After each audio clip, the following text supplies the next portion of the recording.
Hello, everybody. Can you please take a seat? This is going to be an exciting panel. We're going to talk about how we're going to rebuild Europe's arms space. And normally, when there are discussions about this, and there's quite a lot of discussions about this, we talk about things such as standardization, military mobility, joint procurement, industrial capacity, all these sort of big words. But what do they really mean? That's what we're going to unpack today. My name is Rikard Jozwiak. I'm the Europe editor of Radio Free Europe. And with me, I have four very eminent guests who are perfect about discussing especially about this, how to rebuild Europe's arms space. Ladies, gentlemen, please come. We have, first of all, to my left, Nathalie Loiseau, the chair of the Subcommittee of Security and Defence at the European Parliament, Siemtje Möller, the Parliamentary State Secretary of the Federal Ministry of Defence, Jiří Šedivý, the Chief Executive of EDA, the European Defence Agency, and finally, to the far, far left of me, we have someone representing the actual companies, and that is Marcel Grisnigt from KNDS. Thank you, guys, very much. Sit down, please. Now, dear panelists, I have come with a bit of a confession here right now, because we are in this sort of difficult situation where your moderator is a skeptic. Quite frankly, I don't believe in European defense at all. And I don't believe they will get any better. Why do I think that? Well, I was the Brussels correspondent for 10 years. And I've seen a few developments here and there in Brussels and elsewhere. And I'll give you a few examples why I don't believe in European defense at all. First of all, I'm Swedish. And when the full-scale invasion happened, my country looked around in Europe and said, we need Daddy Yankee to protect us. When I speak to my Ukrainian friends and officials, they talk about one thing and one thing only. Rammstein, Rammstein, Rammstein, and I'm not talking about the German military band, the metal band. They're talking about the Americans, how they're going to provide weapons. They're talking about the British, and they're talking about Bayraktars from Turkey. And then when we do talk about, European contribution, it always ends up in this Brussels soup. We discuss about all the shells, how much should they be European, can we add a bit of South Korean elements in there, or some American elements? And then we talk about all these national champions, and we never seem to develop a real European champion. So we have about 45 minutes now to convince me that I am wrong. And I start with you, Nathalie. What will be different this time? Well, first of all, thank you for having me, and I cannot blame you for being a skeptic, because for decades we were talking the talk but not walking the walk. Very beautiful speeches about European defense and becoming a power, and not much behind it. And the most skeptic of all was Vladimir Putin. And you sound a little bit like him, I'm sorry to say. I take that as a compliment. And he was wrong. He thought that we were so divided, so slow, so in love with peace and soft power that nothing would happen. And who could have blamed him, seeing what we had not done in the past? We had not invested enough. We had talked a lot about peace dividends, which allowed us to put our money on different things, but not defense. And we were not that united on many things. And then, full-scale invasion, February 24th, and the very slow and bureaucratic Europe woke up. It took us years to have an answer to the financial crisis. It took us months to have an answer to the COVID pandemic. It took us days to decide on sanctions on one hand and paying for sending military equipment to Ukraine. This was unprecedented. It was a cultural revolution. This was decided within a few days with hectic phone calls, using these bureaucratic tools that we had in our hands, and deciding to devote the first 500 million euros. Right now, if you add up what is being repaid by the European Union and what is being paid by bilateral donors in the European Union, it makes 12 billion euros of military equipment for Ukraine. Is it enough? No. Is it fast enough? No. Should we be proud and simply say we've done our job? No. But we have started. We have moved the whole spirit of the European Union from this notion that a project for peace couldn't be a project for military equipment to something else. More needs to be done, there's no doubt. There's huge pressure from the European Parliament, including the Greens, not only my political group, but others. The only political groups resisting are far left and far right for so-called different but quite similar reasons. But there is a real change in mood. It has to turn into a real change in action. It already started. I dispute your Ramstein story, because in Ramstein you also have Europeans. You also have military equipment, Leopard tanks, Caesar, all the stuff, and I've been to Ukraine 5 times, and they are very appreciated. Do they need more? Yes. Do they need it now? Yes. And political leaders have to hear it and do what needs to be done. Sorry if I'm being cynical again, that will be the theme of this talk. Yes, we have woken up, but usually when I wake up, I tend to turn to the other side and fall asleep. Can you guarantee that Europe is not doing the same? Because we have seen that before, that suddenly something happens, and then it gets prioritized. 100 of wake-up calls have taken place. The first one was the Trump administration, where we didn't know whether we could count on our American partners. We were not certain. We heard things about Donald Trump and his distancing from NATO. This could come again.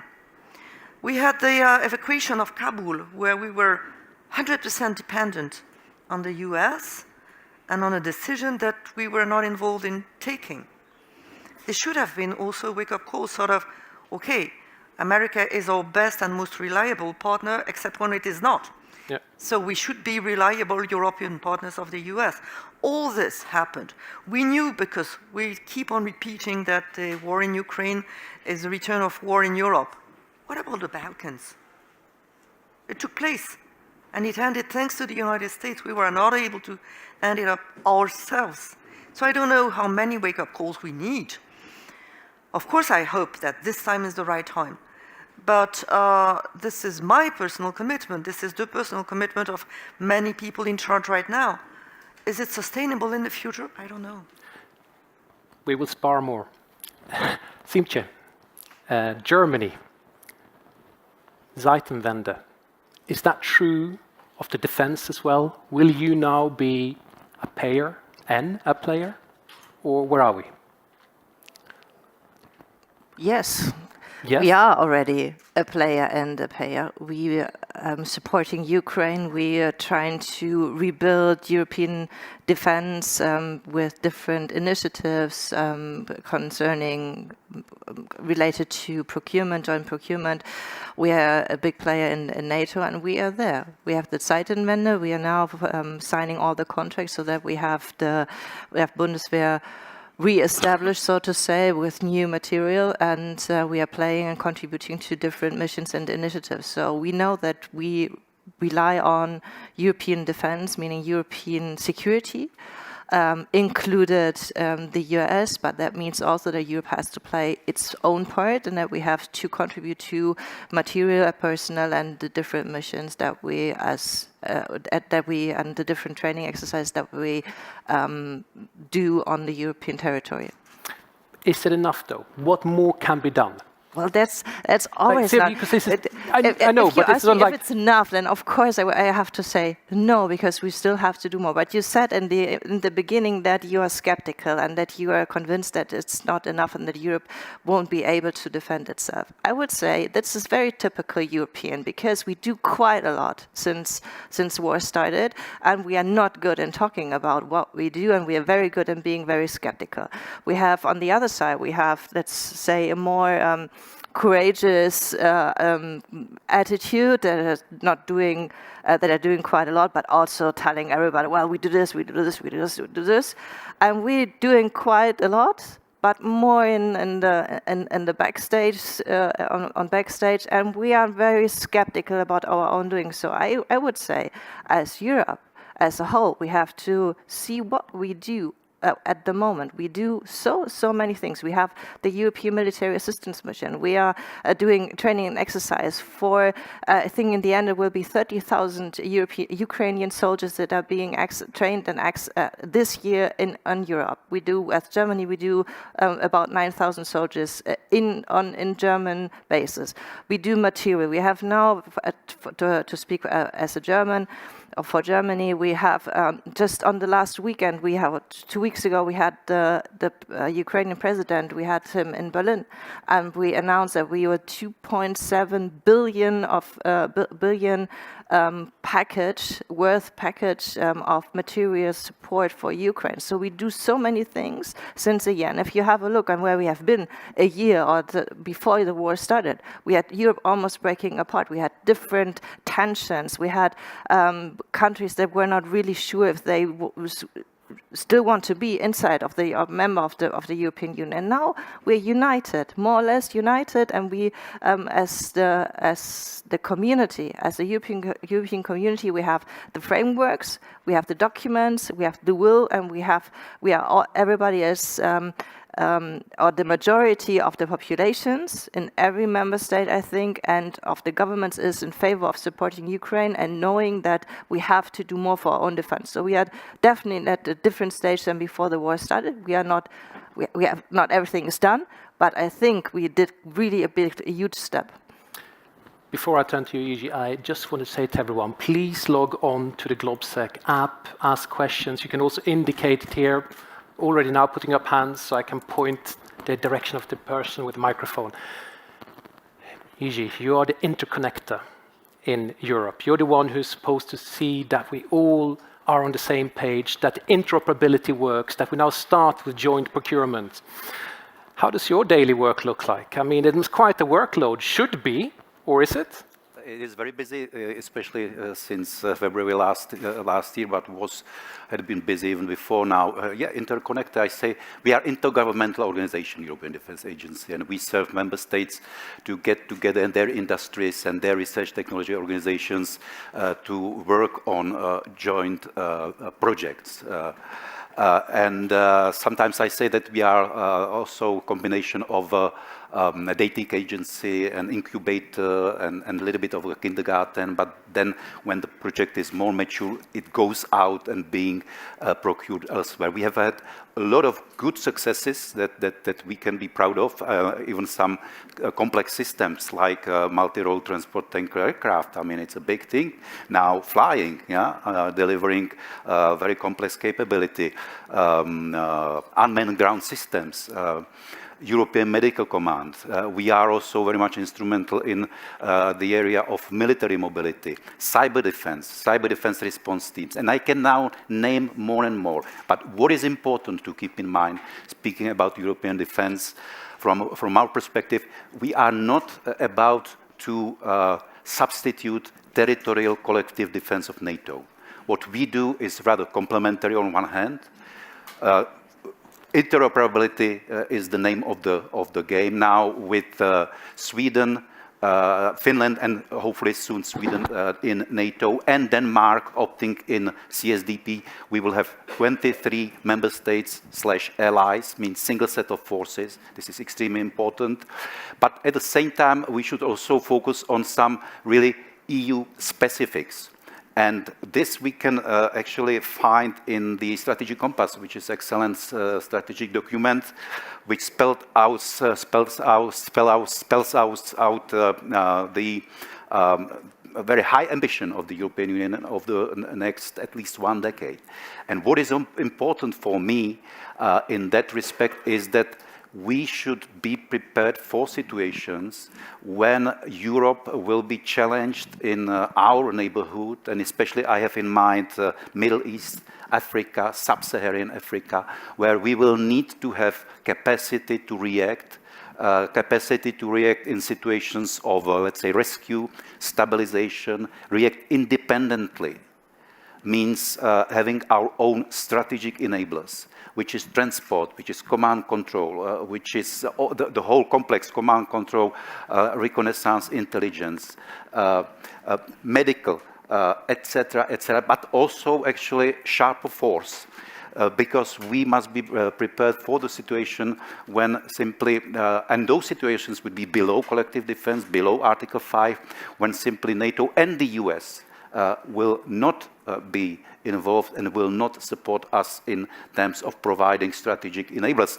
And we hear this from Washington already, because sooner or later, US will be more and more engaged elsewhere, and I have in mind Asia Pacific. So this is, in a nutshell, what we do. So we are not going to have this ambition for collective defense. At the same time, we must ramp up the autonomy to act by the European Union in situations below Article 5. Okay, I wanted to check one thing very quickly, because you mentioned military mobility there in the passing. We often hear something about, a military Schengen. Why is that not happening? Can you explain that to me in simple terms? Why has that not happened? Because that seems to be one of the things that the EU should do. It should be possible, but I don't see it. Why? First of all, military mobility has at least three, I would say, physical dimensions: ground, air, and maritime. But then also, I would say, digital dimensions. And this is where we work with the member states on digitalization of, I would say, digitalization and simplification of the bureaucracy concerning the cross-border transporting of troops, military equipment, ammunition, etc. There is also that physical dimension of the infrastructures actually capable to withstand the heavier loads. But what immensely actually helps is now our immediate experience from delivering military material across Europe to Ukraine. So there are moves in that respect as well. And by the way, military mobility is the, I would say, ultimate priority in cooperation also between the European Union and NATO. And actually, US, Canada are a member of the permanent structure EU project to that end. Marcel, I'll turn to you now. I said before in the introduction, you represent European industry. And when I hear European industry commenting on what's going on in Europe, they always say, well, we need clarity. We need clarity, we need stability, we need financing, we need everything, the whole package. Are you seeing clarity? Is there a base to build an army base, a military base here?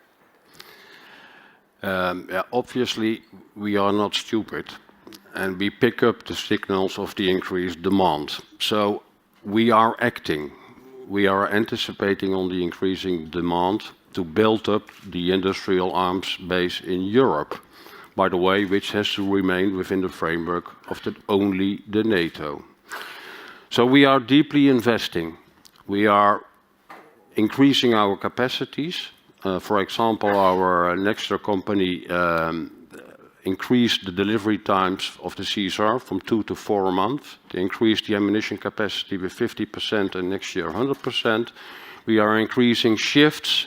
We are having meetings with our suppliers to be able to counter the future demands, but we are doing it on our own predictions. So we are anticipating, but we do not have the longer term clarity, because there is a limit for us, because everything what we are currently doing, we are doing on our own funds. We are investing self, but also for us there is a limit. And I'm also talking about banking capacity, by the way, what you just mentioned. So if we do not get this clarity in the longer term, and clarity is not signals or promises, it's contracts. It's simply contracts, long-term, firm contracts. So do you have this clarity? No, we do not have it. And to clarify it a little bit more, we have various planning cycles. We have the defense planning capability planning cycle. We have governmental budget cycles. We have procurement cycles. But we have our production cycle. And if we do not link those four to each other, we will not get there. We will never deliver on time. So we need to close the distance between the governmental organizations and the industry with this respect. And then we can get more clarity, but confirmed by contracts. Okay, so is joint procurement, is that a possible solution? Can that work?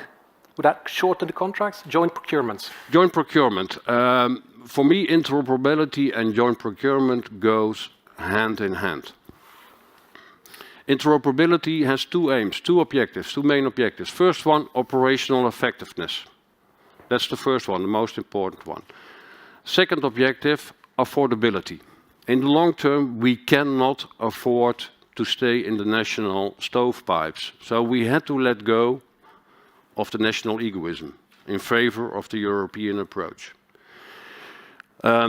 Interoperability, with those two objectives in mind,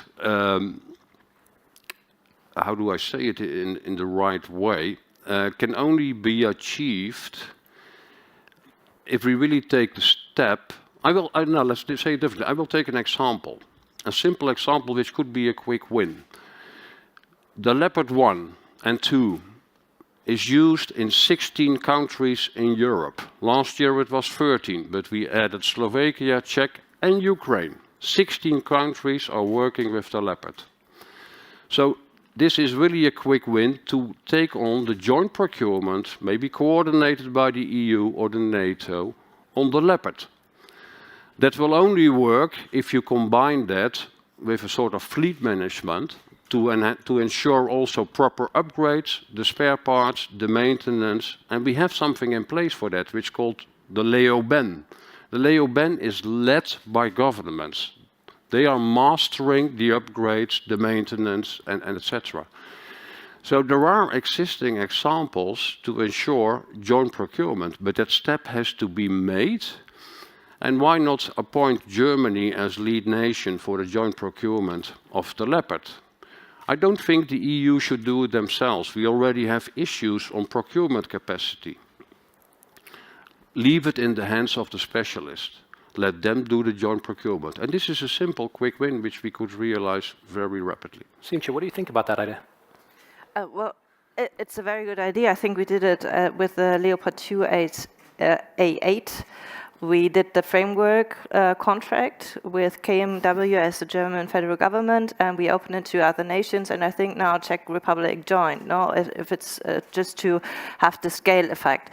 So that's the right way, because then you would have strong nations that are leading in one material type, so to say, and you have other nations that could join, so that we all can. That we can all have the scale effect, so that in the end the money from all of our citizens is spent effectively and efficiently. So that's the thought.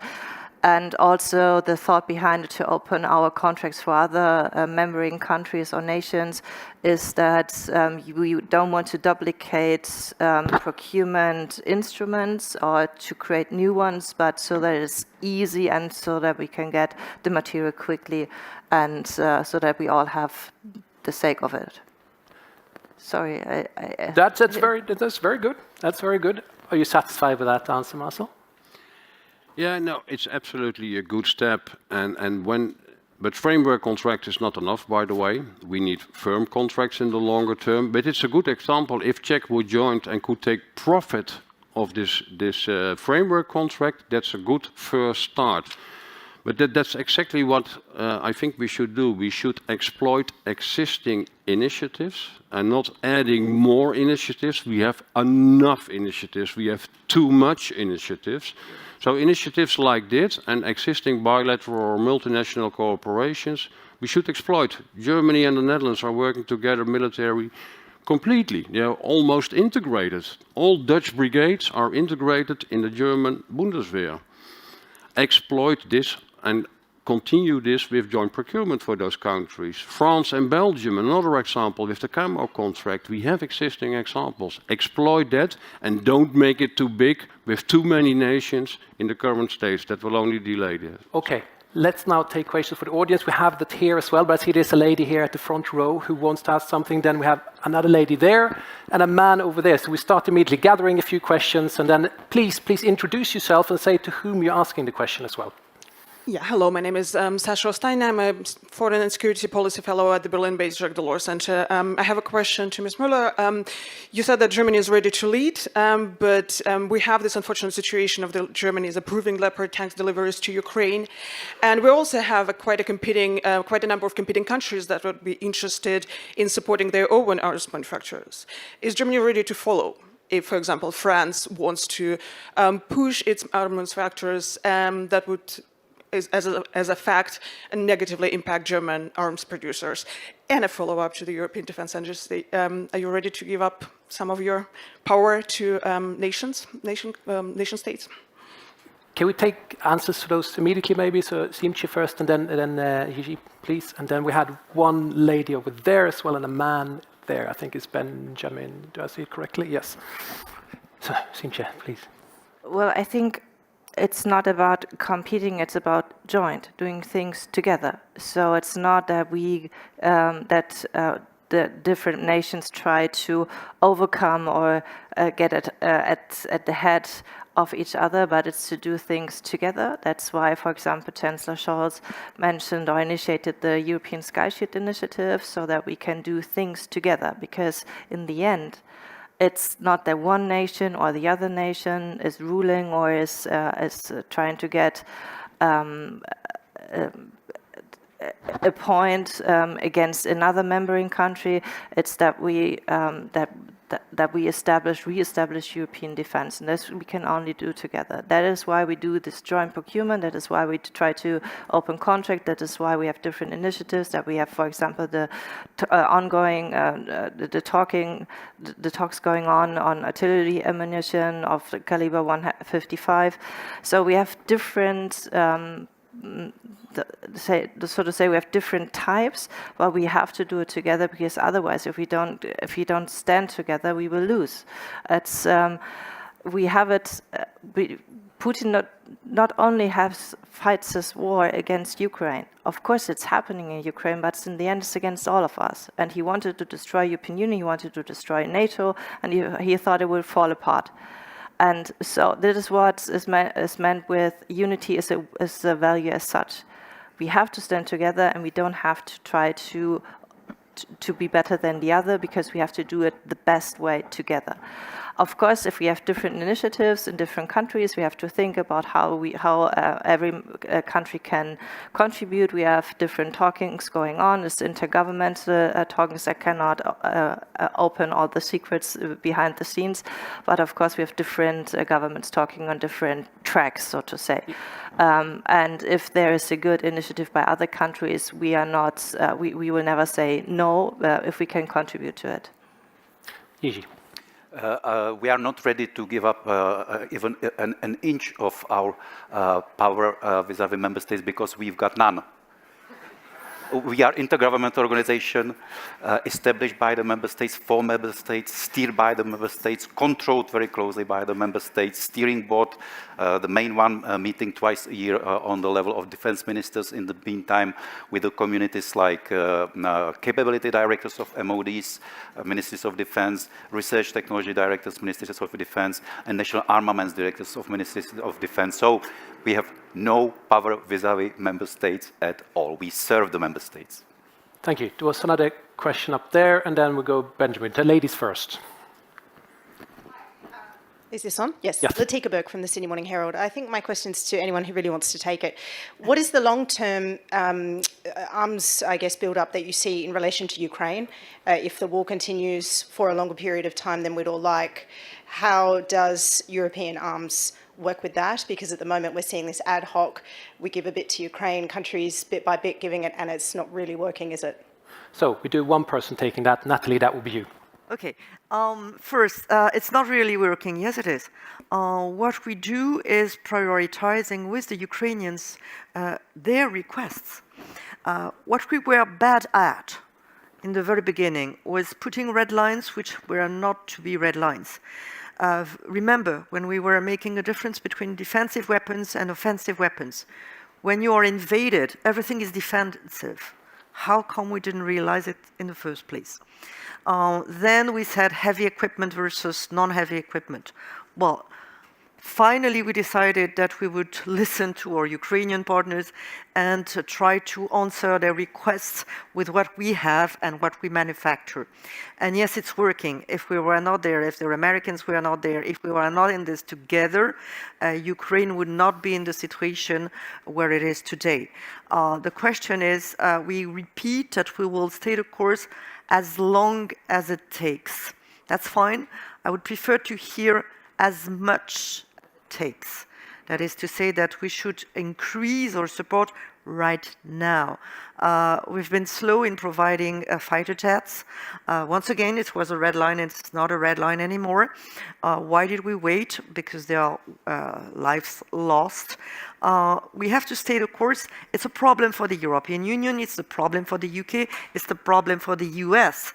We are all facing the same challenge in terms of manufacturing ammunition, manufacturing military equipment. We didn't have in mind a high intensity conventional conflict going on for more than a year. It's a collective failure of, I would say, prediction, but that's the case. So now wrapping up our projection is what we are committed to. We are doing it with European money. Maybe just very quick, a few answers to some of your remarks. You say military mobility should be faster. You're right. But now this is the EU paying for something that NATO and the EU are interested together. And when we are talking about sending weapons to Ukraine, it's EU money. There is no NATO money for it. It's the EU budget that finally goes to defense. It took a war, and we have to stay the course. Thank you. Benjamin, before I come to you, I did promote the Slido questions. We're going to take one now from Kevin Barron. I think it's for you, Marcel. You can read it here on the screen. What are the top 3 to 5 weapon systems that Europe could or should most quickly build for itself instead of importing or buying from the US? Yeah, of course, that's not a decision up to the European industry to prioritize. But if you had your little choice. No. Speaking as a former military, the current priority should be really on ammunition. Let's be clear. That's the main priority. I'm speaking now as a military guy. Yeah, Speak as whatever you want, a guy. Secondly, air defense, I think. Yes. Without doubt, precision-guided, long range. That's it. Current priority. Thank you. But can I would like to react a little bit on some remarks. Quickly, yes. Longer term speaking, we cannot do miracles. Building new factory takes years. We are depending on suppliers, and we are as fast as the slowest supplier. So that takes time, and that's, again, we need this clarity now. Secondly, we should really have an enabling regulatory framework to get the interoperability and the right capabilities in place. And that's not the case. The word was already said, do we need a military Schengen? Yes, we do. Yes, we do. You cannot imagine what problems we do have on export control processes. It's not a problem. Obviously, we are compliant and we're fulfilling this process, but they are long-lasting. And to get material repaired from Ukraine, you cannot imagine what kind of documents we have to fill in and to do.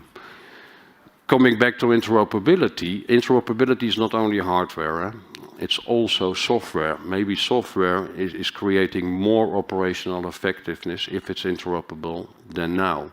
But then you have to be able to share data. And that's also, obviously, currently rather difficult. Secured data, by the way, because it's in the national stovepipes. We do not want to share, we cannot share, and that's not helping us at the short term, but certainly not at the longer term. Okay, now we go back to the audience. Benjamin, please. Thanks very much, Rikard. Benjamin Tallis, German Council on Foreign Relations. Picking up on some of the comments that were made earlier, given that we live in a Europe characterized by different geopolitical visions and different visions of security, and that we live in an EU that benefits all, but distinctly benefits some more than others, how do we actually overcome this hurdle where we can see the common value of common procurement, of a common approach in this area, but too many countries within the EU understand more Europe in that regard as more France and Germany? which is not in their interest to therefore give up their own individual approaches? And particularly, what is the German government going to be doing to actually try and restore trust around Central and Eastern Europe on this issue in light of the way the tanks issue was handled? Thank you. That's for Siemtje. Nathalie, you can maybe chime in as well. I know that there's the saying that so much mistrust was built through the tanker question or discussion. When we travel, we don't see this mistrust. It's not that happening.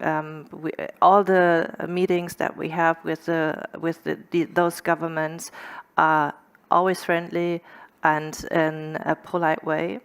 Of course, we have debates ongoing, for example, with Lithuania, you're probably aware of it, on the brigade question, but we have, for the NATO summit, we have the secure planning on the regional plans, so then we know how the decision will be done, and we know that it's a discussion between the member states and NATO and secure how it's going to be on the northeastern flank.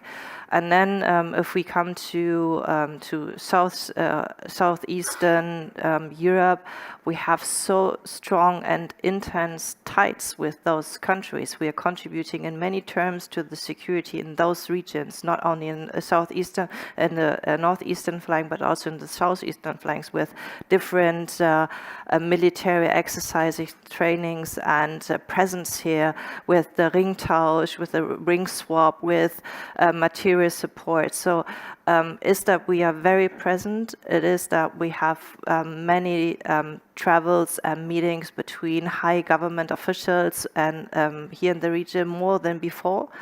And what I see is that, of course, if you have intergovernmental and relations, it's not always that everybody comes from the same direction, but in the end that we have the same perspective on European security, and that's what I see. We have a few more questions. We had one here, I believe, in the far right. Please introduce yourself.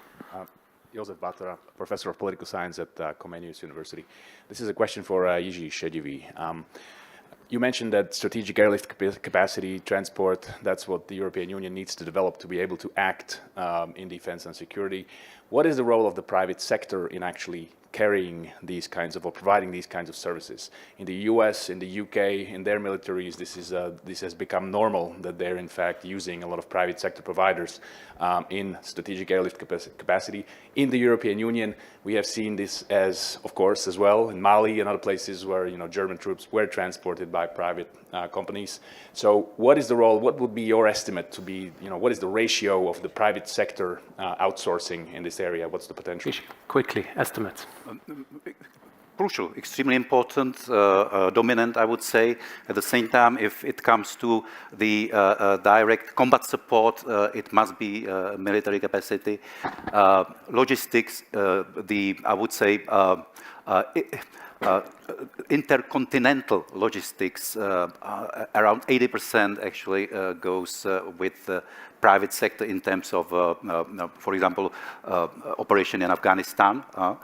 But at the same time, we have good examples from the European Union and European Defence Agency is subcontracting 3 private companies providing what we call air medevac, means medical evacuation, operational support in Mali, and it used to be also in Central Africa. And actually it's reliable 24 hours, 7 weeks, and it's about 1/3 price compared if it had been done by the military. Thank you. I had one question here as well, Mr. It's working? Yeah. It's also to you, Mr. Šedivý. The question is, from my point of view, we have a mismatch between strategic concepts on the one hand and the procurement of weapon systems on the other hand. Strategic concepts are normally for 10, 15, 20 years, especially NATO. And if we would like to buy something, we know that the weapon systems are really a long system, long stage. That means Marder, for example, 40 years in the German armed forces and so on. And if I heard what you said, sir, then from my point of view, it would make sense to speed up strategic concepts, especially when we're looking for NATO, that we are not talking anymore for 10 years, for example, then we are talking about 5 years, to react faster. And the second issue, would it make sense to fit in this strategic concept then lead nations? For example, what Mrs. Möller said, Leopard 2 or tankers are Germany. If we are talking about ground-based air defense systems, it's US. It's only for an example.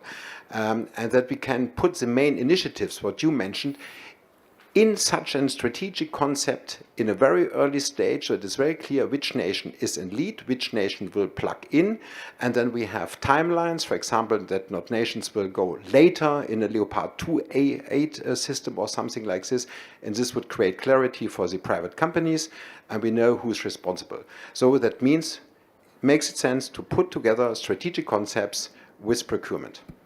It's Jiří.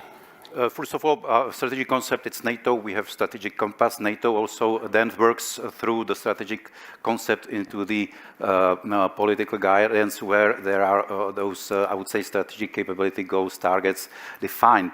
We have similar process which is called Coordinated Annual Review on Defense, again looking 10-15 years ahead with large strategic capability areas, now also supported by the strategic compass. But in the end, it is the member states who are in the driving force and who are actually keeping the and steering all that.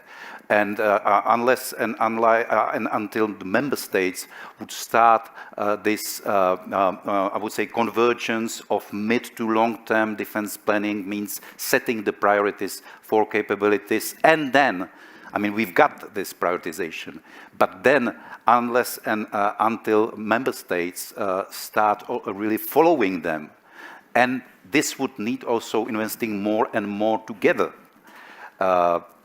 We wouldn't have this. We will continue with the fragmentation on the part of the industrial production capability development, indeed, which is derived from the fragmentation on the defense planning, means demand side of the member states. And we've seen, last point, that not even the NATO defense planning system, which is much more, I would say, authoritarian than what we do in Europe, simply does not deliver this.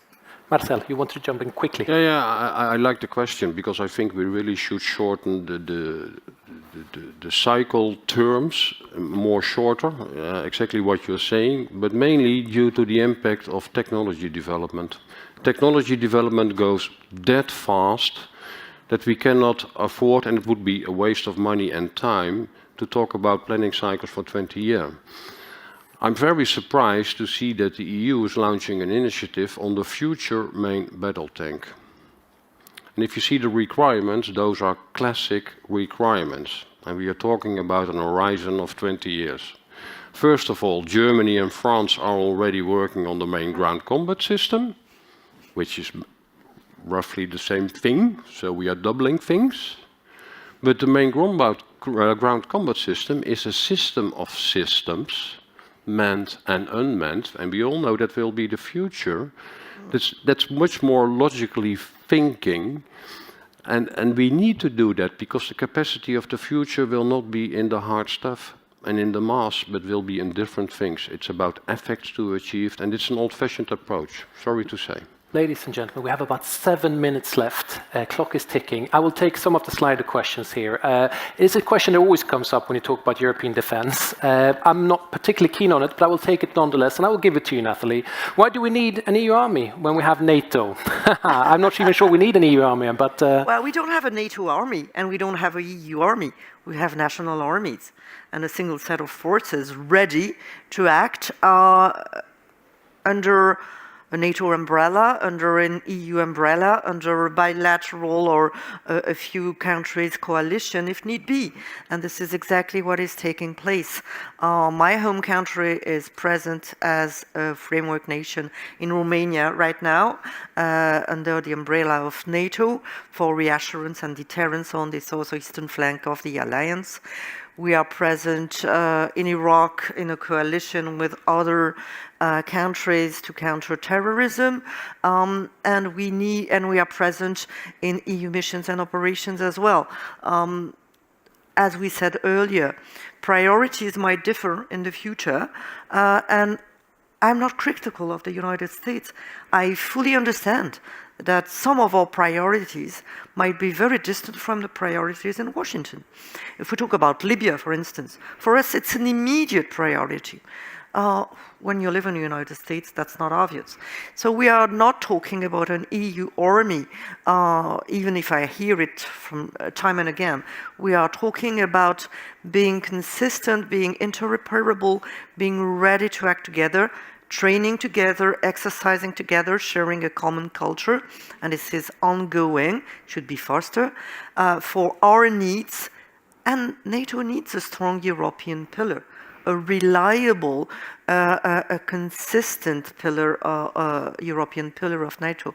A range of American presidents have told us so. It's about time that we listen and that we act. Siemtje, we do the finance question, because that's financing is, why do we need to finance a war when even the whole EU has financial difficulties? That's sort of an anti-war question there, maybe. That's a tricky one for you, and you've got about a minute. I don't think that we are financing a war. We are financing self-defense and freedom. So, and I think that the value behind this is so high because it's not a question of Ukraine territory integrity. It's a question of will the rule of law still exist in the world later on or not? And so that is why we are financing self-defense in Ukraine through material and financial support. And I think it's simply and completely the right way. And we have staying power? Sorry? Staying power in terms of continuing to finance the self-defense? Well, it takes, first of all, it takes the power and the courage of the Ukrainians to go through and uphold against the Russian aggression. And we need the support by our publics. In Germany, we still have it. I think it's more or less in all the European countries, member countries of NATO and of the European Union, that we have the majority of the publics behind supporting Ukraine. And then we need the financial means for it. We have the European Peace Facility, I think it's the name. We are a strong supporter of, as Germany, for the Peace Facility, so that that all the, I don't mean it in a negative way, but the smaller countries, that they can have the refunding of what they gave to Ukraine, have it refunded through this fund. And I think that's simply the right way. We have to stand at the side of Ukraine as long as it takes, because it's not only about Ukraine; it's about the rule of law and freedom in the world, and that we have to defend. Thank you. Jiří, there's a question here, since you're the Central Eastern European representative on the stage. What is the importance of Central Eastern Europe in terms of arms bases? Can you just answer with 1-2 quick examples where Central Eastern Europe is key? I think it's at least since the annexation of Crimea and the changes in NATO defense planning back towards collective defense, enhanced forward presence in Central Europe, etc.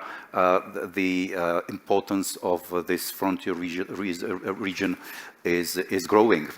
It's obvious, and that's all I can say as an EU representative currently, because this is fully in hands of NATO.